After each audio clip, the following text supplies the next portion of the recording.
ज्योती समप्रभ निर्विघ्नं कुरु मे देवो सर्वदा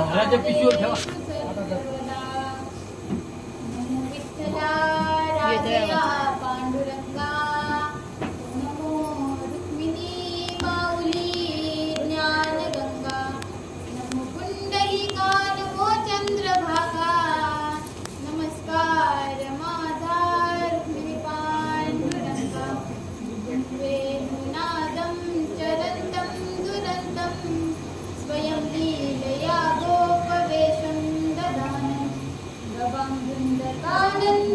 चारुहासं परब्रह्मलिङ्गं भजे पाण्डुरङ्गं ब्रह्मानन्दं परमसुखदं केवलं ज्ञानमुक्ति बन्धादिलक्षणम् एकं नित्यं विमलमचलं सर्वादिसाक्षिभूतं भावातीतं श्रीगुरुरहितं नमामि गुरुरहितं नमामि जिथे ज्ञान विज्ञान संजीव होते जिथे योग विद्येस सामर्थ्य येते जिथे मानवाला मिळे मोक्ष गाथा तुझ्या पायरीशी सदानंद माथा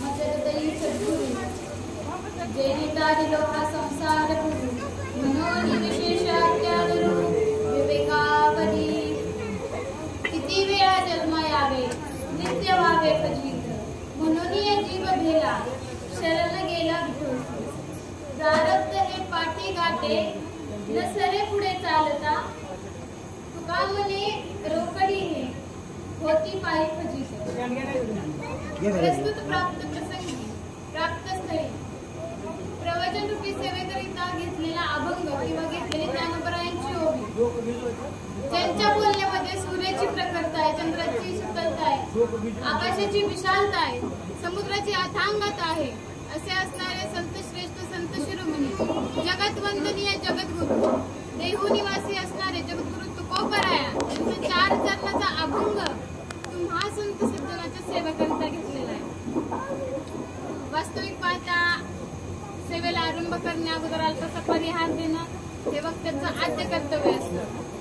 आज भीमाशंकर बनसी टेकाळे या बाबांचा दशक्रिया विधी आणि त्या दशक्रिया विधीसाठी आज आपण सगळे जमलो आहोत बरोबर ना.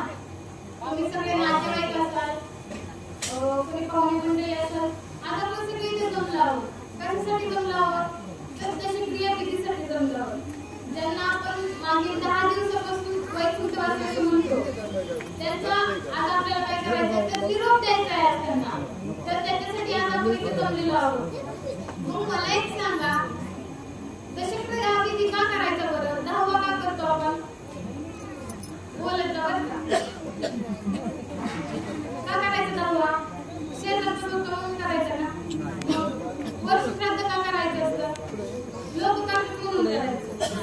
मग बघा वर्ष श्राद्धाला आणि 13व्याला काय असतं तर शास्त्र असतं.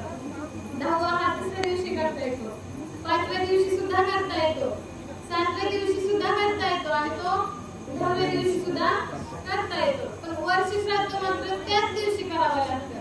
13वा मात्र त्याच दिवशी करावा लागतो का तर त्याला शास्त्र आहे आणि 10व्याला काय तर विधी आहे. मग जो मनुष्य आपल्यामधून गेलाय जे आपले